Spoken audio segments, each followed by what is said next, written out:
एक stealth bomber है। Stealth क्या होता है और बॉम्बर क्या करते हैं, स्ट्रेटेजिक बॉम्बर होते हैं, ये रडार के पकड़ में नहीं आते हैं। अब ये भारत के लिए एक बहुत बड़ा सिक्योरिटी कंसर्न है, क्योंकि ये भारत के पास घूमेगा और रडार में पकड़ में नहीं आएगा, लेकिन इसको पकड़ने के लिए ओवर द होराइजन रडार होता है।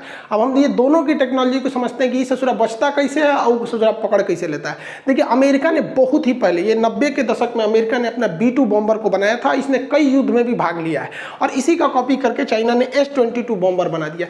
ये जो है ये एक स्ट्रेटेजिक बॉम्बर है। बॉम्बर मतलब होता है ये बहुत ज़्यादा मात्रा में बम ले जाते हैं सब, बहुत ज़्यादा मिसाइल विसाइल नहीं मारते, सब बम ही गिराते हैं सब बॉम्बर से ऐसे, और थोड़ा मोड़ा नहीं बहुत ज़्यादा ले जाते हैं सही सा। स्ट्रेटेजिक का मतलब होता है बहुत दूर तक जाते हैं और परमानेंट डैमेज करके आते हैं। जैसे स्ट्रेटेजिक, यहाँ देखिए ये राफेल है, ये स्ट्रेटेजिक नहीं है, ये टेक्टिकल है। स्ट्रेटेजिक दूर तक जाते हैं, अब राफेल दूर तक नहीं जा पाएगा। अब यहाँ से कह दीजिएगा कि फ्रांस उड़ के चल जाओ, सोच रहा जाइए नहीं पाएगा, बीच में रुकेगा। इवन ये फ्रांस से आया भी था तो दुबई में रुका हुआ था, उसके बाद ये इंडिया में आया। तो ये टेक्टिकल होते हैं, टेक्टिकल मतलब कम दूरी पर जाते हैं, लेकिन इनके पास हथियार बड़े खतरनाक होते हैं। शुरुआती स्ट्राइक यही करते हैं सर, धड़ाधड़ दुश्मन के रडार तोड़ देंगे सर, टैंकर उड़ा देंगे सर, शुरुआत में बढ़त यही देते हैं सर। अब बाद में आते हैं स्ट्रेटेजिक परमानेंट ध्वस्त करके जाते हैं। जैसे ये C-17 ग्लोब मास्टर है, ये बड़ी दूर तक जा सकता है, स्ट्रेटेजिक है, सीधे एक के बार पूरे का यूरोप चल जाएगा।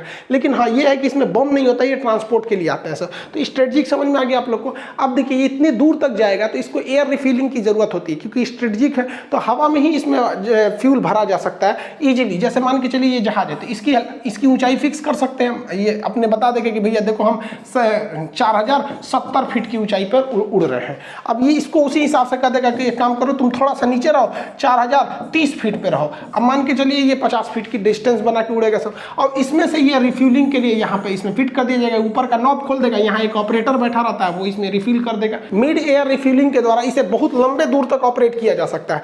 अमेरिका ने एक बार यहाँ से उड़ान भरा था अपने यहाँ से B2 बॉम्बर से, और ये आया था सीरिया और में यहाँ पर बम गिरा के चला गया। सोच रहा उतना लंबी फ्लाइट लगा था इसको, 17 घंटा कंटिन्यू उड़ान भरते रह गया था, उसके बाद ही यहाँ चला गया था। तो ये काफ़ी लंबे दूरी तक ये लोग हमला कर सकते हैं। स्ट्रेटेजिक जो बॉम्बर होते हैं ये स्टील्थ होते हैं। स्टील्थ को देखिए, स्टील्थ और कैमोफ्लाई ये दो टेक्निकल टर्म होते हैं मिलिट्री के क्षेत्र में।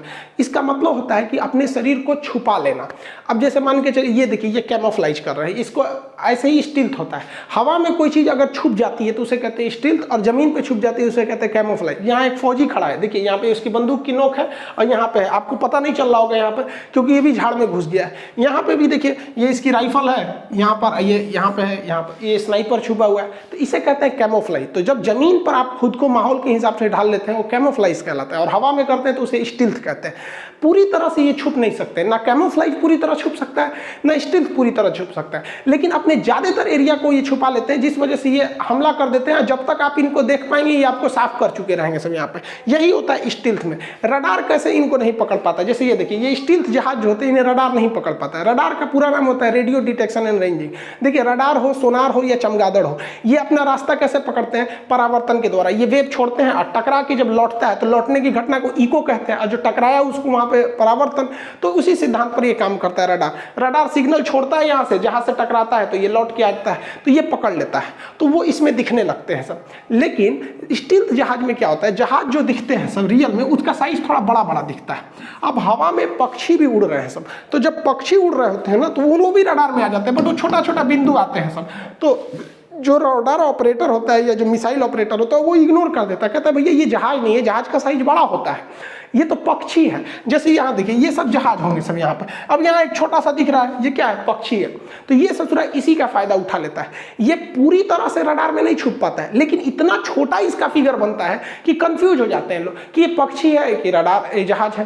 तो रडार ऑपरेटर कहता है रुको इसको पास आने दो। जैसे जैसे वो पास आएगा थोड़ा थोड़ा बड़ा होगा, तो इस ससुरा तुरंत ये इतना पास आने के बाद पता चलता है नहीं रे भैया ये जहाज है, तब तक ये आके बम गिरा चुका होता है। अब ये कैसे अपना फिगर यानी सिग्नेचर छुपा लेता है रडार पर, रडार फिगर, उसको समझिए। रडार इस तरह से वेव छोड़ता है, तो ये क्या करता है, ये जान जाता है आजकल के इलेक्ट्रॉनिक वॉरफेयर में कि ससुरा ये वेव अगर टकरा के लौट गया तो इस रडार को बता देगा। एक काम करते हैं इसको लौटने ही नहीं देते हैं। तो 100% तो कुछ पॉसिबल नहीं होता है, लेकिन ये सोचते हैं कि कुछ ना कुछ तो 80% भी अगर सोख लेंगे तो हमारा 100% फिगर नहीं बनेगा, 20% बनेगा, और रडार ऑपरेटर कंफ्यूज हो जाएगा कि शायद ये पक्षी है, तो इसके बाहर इस पे क्या लगा दिया जाता है, एक कार्बन फाइबर जो होता है और आयरन बॉल का पेंट कर दिया जाता है। वो इस स्पेशल प्रकार के आते हैं, करोड़ों के मिलते हैं। इस जहाज के बाहर जब पेंट कर देते हैं तो ये क्या करता है, 50% वेव को सोख लेता है, जो आया सोख लिया। अब जब सोख लेता है तो रडार को लगता है कि वहां कोई था ही नहीं, क्योंकि वो चला गया। उसको ये नहीं समझ में आता है सोख लिया, क्योंकि रडार बहुत सारे वेव को छोड़ता है, तो जो वेव नहीं टकराते हैं तो रडार को लगता है कि हाँ वहां कोई नहीं था तो चला गया, वहां पे जहाज नहीं थी। तो ये क्या करता है, 50% सोख लेता है, लेकिन 50% भी तो बचा, बड़ा जहाज नहीं दिखेगा, छोटा दिखेगा। अब क्या किया जाता है इसमें, इसका शेप, इसकी डिजाइनिंग इस तरह से बनाई जाती है कि इसमें से रडार की जो किरणें आएंगी वो टकरा के दूसरे डायरेक्शन में मुड़ जाएंगी, वापस जा ही नहीं पाएंगे। इस डिजाइन से बनाया जाता है। देखिए इसका इंजन भी ऊपर रखा गया था कि धुआं ऊपर से निकल जाए, यहाँ पे नीचे रखता है, अमूमन जहाजों का नीचे रहता है या फिर पीछे रहता है। इसका कंप्लीट पीछे नहीं है, ऊपर की ओर है, दिख रहा है यहाँ पर। क्यों, क्योंकि रडार नीचे से देखता है, धुआं वगैरह वाला एरिया को रडार जो है वहां पे वाइब्रेशन होगा तो पकड़ लेता है वहां पर, तो ये ऊपर से निकल जाता है। तो ये क्या करता है, इस तरह से अपने एक स्पेशल डिजाइनिंग की वजह से 30% किरणों को वापस इधर उधर बिखेर देता है। तो इससे पहले जो था ये 50% को सोख लिया, कार्बन फाइबर और आयरन बॉल, और 30% को ये ले लिया, यानी टोटल कितना परसेंट किरणों को ये लोग चौपट कर दिया, 80%। तो रडार पे कितना दिखेगा, 20%। तो रडार पर जब दिखता है 20% तो लगता है कि कोई पक्षी है। तो कंफर्मेशन के लिए किया जाता है कि पास आने दो, पास आएगा तो उतना ही छोटा दिखेगा, उतना ही छोटा छोटा छोटा, लेकिन यहाँ जब एकदम पास आ जाएगा तब लगेगा नहीं अब बबुआ ये तो जहाज था।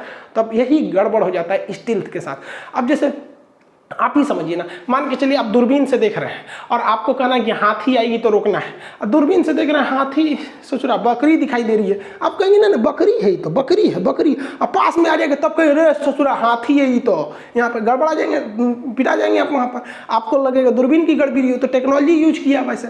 अब मान के चलिए आपसे कोई कह रहा है कि शेर आएगा तो उसको रोक देना, गोली मार देना वहाँ शेर में, और आपको लग रहा है कि तो कुत्ता आ रहा है, आप टहल लेंगे इस शेर से न मारना है, तो कुत्ता आ रहा है यहाँ पर, कुत्ता को क्या करना है, लेकिन वो तो स्टील टेक्नोलॉजी अपनाया है। ऐसे एक सरदार जी थे, सरदार जी अपने कुत्ता को टहलाने निकले थे, तो उनके कुत्ते को देखकर उनका पड़ोसी बोल रहा है कि सरदार जी आपके कुत्ते की शक्ल तो शेर जैसे मिल रही है। तो सरदार जी गुस्सा हो गए, पड़ोसी पे कहे चुप, ये कुत्ता नहीं शेर ही है, प्यार के चक्कर में पड़ के इसकी शक्ल कुत्ते की जैसे हो गई। इसलिए लड़का लोग को भी कहते हैं पढ़ाई वढ़ाई कर लो ना तो शक्लों बिगड़ जाएगा, करियरों बिगड़ जाएगा। किसी भी स्टील्थ जहाज की जो सबसे बड़ी खराबी होती है वो उसका हार्ड पॉइंट होता है। देखिए जो बम रखा जाता है ना, ये जहाजों के हार्ड पॉइंट पर रखा जाता है। विंग्स के साइड साइड में जो जगह होते हैं, पॉट बने होते हैं जिसमें बम मिसाइल को रखा जाता है, उसे हार्ड पॉइंट कहते हैं।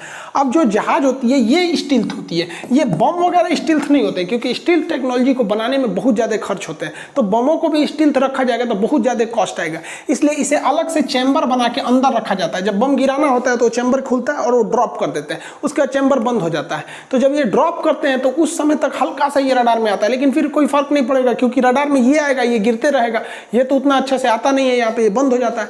अब अमेरिका का ना जैसे ये B-2 बॉम्बर है, ये खतरनाक स्टील्थ है, और F-22 ये खतरनाक मतलब फाइटर है, ये मिसाइल मारते हुए आगे बढ़ता है, ये बम गिराते हुए आगे बढ़ता है।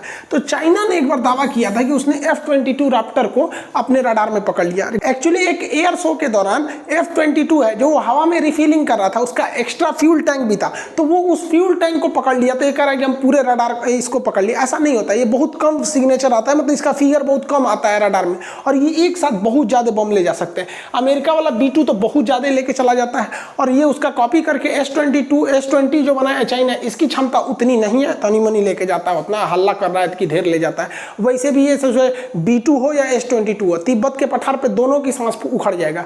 रीजन क्या है कि ये सब जो है, ये कोई भी, ये सब में फ्यूल पड़ता है, फ्यूल को जलने के लिए ऑक्सीजन चाहिए, और तिब्बत का पठार और हिमालय के एरिया में ऑक्सीजन का लेवल इतना कम हो जाता है कि इन लोग को अपनी पूरी क्षमता में 50% की कमी करनी होती है। तो ये जो है इतना तो ये ले ही नहीं जा सकता है, 50% करेगा। अभी ससुरा चाइना है, इतना ले जा रहा है ना, तो इसका 50% करेंगे यहाँ पर, इतनी सा ले जाएगा यहाँ पर, लेकिन फिर भी इसका स्टील्थ है, ये हमारे लिए कंसर्न है। अब देखिए ये स्टील्थ जो होते हैं सब, ये कारपेट बॉम्बिंग के लिए कर देते हैं सब, मतलब इनके पास इतने बम होते हैं कि किसी भी एरिया को ये पूरी तरह से बिछा के चले जाते हैं, कालीन की तरह। इसी को हम कहते हैं कारपेट बॉम्बिंग। तो पहले जो फाइटर जहाज होते हैं दुश्मन के बड़े बड़े एरिया को उड़ा देते हैं, और उसके पीछे से आते हैं कारपेट बॉम्बिंग के लिए करके चले जाते हैं सब। अब चाइना को क्या लगा, उसको लगा कि उसने बना लिया, अपने S-22 बना लिया है, अब S-20 बना लिया, अब ये तो रडार में उतना आएगा नहीं, भारत रडार पकड़ते रह जाएंगे। इसको लगा कि ये हिमालय वाले एरिया में है, यहाँ पे इसने डिप्लॉय किया है अपने S-20 रडार को, सॉरी बॉम्बर को, और उसको लगता है कि भारत में खूब बढ़िया बढ़िया से यहाँ पे लगाएगा। भारत भी अभी यहाँ पे आर्मी अपनी बढ़ा रहा है, यहाँ लद्दाख से लेकर अरुणाचल प्रदेश तक एक्स्ट्रा फौज भेजी जा रही है काउंटर करने के लिए यहाँ पर। तो देखिए ये बात हकीकत है कि ये रडार में उतना नहीं आता है, लेकिन इसको पकड़ने के लिए ओवर द होराइजन रडार बनाया जाता है। देखिए ये फायदा किस चीज़ का उठाता है, दो चीज़ों का। एक पहाड़ का, अगर कोई जहाज पहाड़ के उस साइड रहेगा और रडार इस साइड रहेगा तो पहाड़ रोक देगा, रडार में नहीं आएगा। दूसरा पृथ्वी के होराइजन, होराइजन मतलब होता है ऐसे घुमाओ। अब जब ज्योग्राफी आदमी पढ़ाता है तब बताते हैं कि पृथ्वी की आकृति जियोड होती है, जियोड जो गोल नहीं है, आलू की तरह ढचकल पचकल है। लेकिन अन्य टॉपिक रहता है तो आदमी नॉर्मली बोल देता है पृथ्वी गोल है, बट एक्चुअली पृथ्वी जो है वो जियोड है। तो अभी ये तो रडार का टॉपिक है तो इसमें सोच रहा पृथ्वी पे फोकस क्या करेगा आदमी, तो पृथ्वी को हम गोल कंज्यूम कर सकते हैं ऐसे। अब यहाँ पे एज्यूम इसको कीजिए कि आप पृथ्वी क्या है, गोल है। अब यहाँ पर दो चीज़ें देखिए, ये जो रडार है ये इस जहाज को पकड़ लेगा क्योंकि ये इसके रेंज में आ रहा है, ये जहाज तो पकड़ा जाएगा यहाँ पर, लेकिन ये जहाज को देखिए ये नीचे की ओर है। अब ये दो चीज़ों से बच जाएगा, एक पृथ्वी के होराइजन से बच गया यहाँ पर कर्व की वजह से, दूसरा इसके ऊपर जो पहाड़ है ये इस वेव को रोक देंगे। अब क्या होगा, ये जहाज ये तो यहाँ से आ रहा है बिना इसके नज़र में आए हुए, और जब ये अचानक इसके नज़र में आएगा तब तक वो इसको मार चुका रहेगा क्योंकि रडार के पास अपना हथियार तो रहता नहीं है। ये दूसरे को बोलेगा, दूसरा आएगा, तब तक ये धो के चला जाएगा। यही फ़ायदा उठाते हैं सब मतलब जो भी स्टील्थ जहाज होते हैं किसी किसी पोजीशन पे, तो ओवर द होराइजन रडार इसी का सोल्यूशन होता है। ये क्या करता है, ये डायरेक्ट पृथ्वी को, जैसे पृथ्वी है यहाँ पर, अब यहाँ रडार लगा हुआ है तो ये वेव छोड़ेगा तो मैक्सिमम वेव इधर जाएगा, इधर जाएगा। खूब से खूब डाउन करेंगे तो ऐसे हो सकता है, लेकिन कोई जहाज अगर यहाँ पर है तो ये नहीं हो सकता है। तो ये क्या किया गया है, इसमें हम लोग आयन मंडल का प्रयोग करके पहले वेव को अंतरिक्ष में भेजते हैं, उसके बाद लौटने देते हैं उसको, यही प्रयोग किया जाता है। इसका क्या है, सिंपल सा, हम लोग रहते, हमारे ऊपर वायुमंडल की परतें हैं। हम जिस एटमॉस्फेयर में रहते हैं उसका पहला लेयर होता है troposphere, stratosphere, mesosphere, ionosphere and exosphere. तो आइनोस्फीयर में कॉस्मिक रेस पाई जाती हैं, बहुत खतरनाक होती हैं सही। यहाँ पर ये नीचे से आने वाली वेव को लौटा देती हैं। अब यहाँ से कोई वेव को छोड़िएगा ना तो ये लौटा देगा नीचे वापस, यही लौटा देता है। इसी का फायदा किया उठाया जाता है। Over the horizon radar OTH क्या करता है, पृथ्वी का ये जो कर्व है इसे हम होराइजन कहते हैं, तो इसके ऊपर से जाता है, इसलिए इसे कहते हैं ओवर द होराइजन रडार। ये भेजेगा वेव को, बहुत हाई बीम को भेजता है, यहाँ पर हाई फ्रीक्वेंसी हाई बीम की इंटेंसिटी को वेव को भेजेगा। टकरा के जब आएगी तो वो ऑलरेडी लो हो जाएगी, क्योंकि कोई भी चीज़ टकराने के बाद उसकी पावर लो हो जाता है। तो हाई सिग्नल जाएगा, पावर लो हो जाएगा। और अगर यहाँ पे कोई जहाज है तो ये लौटते टाइम पे इस एरिया में अगर कोई भी जहाज है तो उस पर अगर वो टकराता है तो यहाँ एक कंपन पैदा कर देगा, एक डिस्टरबेंस पैदा करेगा। उस डिस्टरबेंस को ये यहाँ से क्या करेगा, रिसीव कर लेगा और अपने सॉफ्टवेयर में उसे डाल के बता देगा कि हाँ भैया यहाँ पे कुछ हो रहा है। तो सबसे पहले ये हाई बीम को फेंकते हैं और वापस इसको ले लेते हैं सब। अब इसमें एक चीज़ देखिए, ओवर द होराइजन रडार में एक समस्या ये थी कि इसमें एक ट्रांसमिशन के लिए अलग चाहिए और रिसीविंग के लिए एक अलग एंटीना चाहिए, दोनों के लिए अलग अलग चाहिए। जैसे यहाँ से आप अगर ध्यान दीजिए तो यहाँ से हाई पावर का बीम फेंका गया, ये स्ट्रेटो आइनोस्फीयर है जो आयन मंडल होता है, यहाँ से टकरा के गया, इन जहाज़ों से टकराएगा और यहाँ पे हलचल होगा। तो इस हलचल को पकड़ने के लिए हमारे पास एक अलग से एंटीना होना चाहिए जो सिग्नल को पकड़ ले, और वो काफ़ी लंबी एरिया में होना चाहिए। अब ये लंबा एरिया में क्यों होना चाहिए समझिए। जैसे यहाँ पर देखिए एक पहाड़ है और ये दो जहाज है सब, और यहाँ पर रडार लगा हुआ है, ये ट्रांसमिशन के थ्रू भेज रहा है आयन मंडल में हाई बीम को, ये टकराएगा वापस आएगा लो बीम पे। इस लो बीम पे जैसे ये जहाज आएगा तो यहाँ पर इसमें डिस्टरबेंस आएगा, वेव जो है बिखर जाएंगे। अब इस वेव को बिखरेंगे तो ये आगे पहाड़ है, इसको तो कोई ले नहीं पाएगा, ये तो वेव को भी ढक लेगा। तो एक लंबा सा रिसीवर एंटीना चाहिए यहाँ पर जो बहुत बड़े एरिया को कवर कर सके और वो इस हलचल को पकड़ लेगा। ये रिसीव करने वाला, हलचल को रिसीव करने वाला बहुत सेंसिटिव रडार चाहिए। अब देखिए हलचल कैसे, आप इसको समझिए कैसे।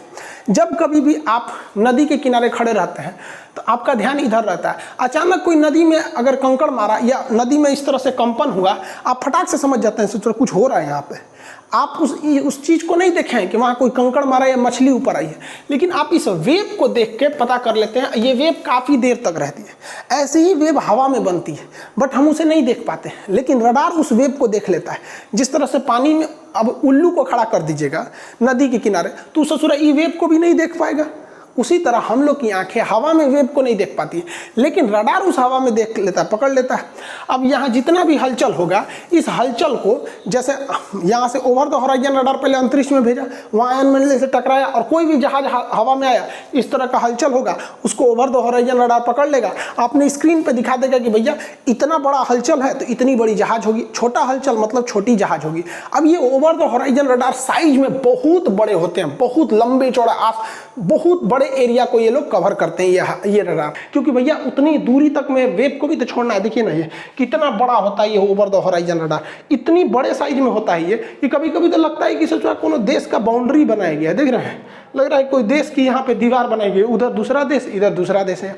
ये देश नहीं है भैया, ये रडार है। इतना हाई पावर का छोड़ता है ये बीम जिसका कोई हद नहीं, और इसमें मॉड्यूल्स लगाए रहते हैं, इसका पावर कंजम्पशन बहुत तगड़ा रहता है। ये नॉर्मली बनाना बहुत मुश्किल है, छोटे रडार में नहीं हो सकते, इसका एरिया बहुत ज़्यादा चाहिए होता है इसके लिए। यहाँ पर अब ये इतने ऊँचे होते हैं, देख रहे हैं बादल में घुस गया है यहाँ पे तो बादल आ गया है, बादल के ऊपर चले गए सर ये, और इससे बचना एकदम मुश्किल हो जाता है। इसमें रिसीवर बहुत तगड़े लगे रहते हैं सब, हल्का भी हलचल हुआ, यहाँ इतने रिसीवर लगे हैं सब, यहाँ पर उतनी हाइट पर खूब ज़्यादा रिसीवर लगाए रहते हैं सब। ये रिसीवर क्या करते हैं, थोड़े से भी हलचल को ना, जहाँ कुछ हलचल हुआ तुरंत वायुमंडल में तुरंत इसको समझ जाते हैं सब और बता देते हैं। यहाँ पे देखिए बकलोलवा ससुर ए पे ही नाचने चल गया है, उलट जीवो ससुर तू नहीं। ओवर द होराइजन रडार यानी OTH रडार कितना खतरनाक है आप ऐसे समझिए कि चाइना ने जो H-20 बनाया है, इसका बाप है अमेरिका का B-2 विमान जो है अमेरिका से उड़ान भरा, और ये उड़ान रूटीन उड़ान भर के वापस आया तो फ्रांस को यहाँ बैठ के पता चल गया कि इसका B-2 जहाज उड़ा है। यहाँ पे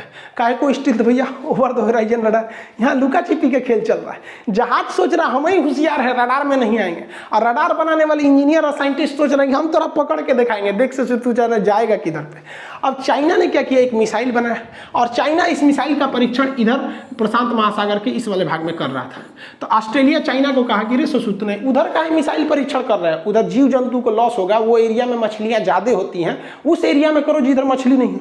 तो चाइना समझ गया कि रे सुसुत नहीं, तोरा कैसे पता चल गया रे, 5000 किलोमीटर दूर तोरा कैसे पता चल गया। तो कह दिया ऑस्ट्रेलिया, तोरा खान सर का क्लास ना किया है, over the horizon radar 5000 kilometre दूर देख लेता है, हम बड़का मिसाइल बनाए हैं बैलिस्टिक। सोचो तो नहीं को कौन चीज़ समझ में आ रहा है चाइना को। तो चाइना ने H-22 बना लिया है। हाँ, ये बात भारत के लिए अच्छी नहीं है, क्योंकि भारत की इंजीनियरिंग इस मामले में बहुत पीछे है, खास करके एविएशन के एरिया में। हम बड़े ना जहाज, डॉनियर छोटे से जहाज बना पाते हैं, ध्रुव छोटे छोटे हेलीकॉप्टर बना पाते हैं, बहुत बड़ा हम लोग नहीं बना पाते, और इसकी इंजीनियरिंग बहुत तेजी से निकल रही है, लेकिन हम लोग जुगाड़ वाले हैं। देखिए चाइना के पास S-300 मिला है, S-400 के दाम पर रूस ने उसे S-300 दिया है, क्योंकि चाइना MTCR का सदस्य नहीं है, उसे 300 किलोमीटर से ज़्यादा मारक क्षमता की मिसाइल नहीं मिल सकती। तो हम लोग के पास S-400 है, उसकी असली क्षमता S-400 किलोमीटर है, लेकिन S-400 का जो रडार है, ये रडार 400 किलोमीटर ही देख सकता है, इससे आगे नहीं देख सकता है।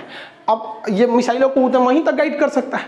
अब जरा सोचिए कि अगर हम लोग इस रडार को over the horizon radar OTH radar से अगर इंटीग्रेट कर दें, तो ये रडार जो है ये डाटा किसको दे देगा, इस 400 को दे देगा कि भैया इधर है, और ये किसको दे देगा, इस मिसाइल को दे देगा कि भाई तुमको उतना दूर जाना है। अब आप कहेंगे कि सर जी ये मिसाइल की तो क्षमता नहीं है, इनमें इतने मसाले भरल है, मान के चलिए 5 रुपये वाला रॉकेट तनिए उड़ता है, 25 रुपये वाला ज़्यादा उड़ता है, ससुराल में क्या करना है, ससुराल और बुरादा भर देगा आदमी, भारत वालों को जुगाड़ की कमी है तो इनसे और भर देगा यहाँ पर, है कि नहीं आप। तो जब हम इसे इंटीग्रेट कर देंगे तो और खतरनाक हो जाएगा। इसको लग रहा था कि यही होशियार है, भैया ये हिंदुस्तान है, ससुर जी समझ में आए ना, ये हिंदुस्तान हमेशा जुगाड़ पे चलता है।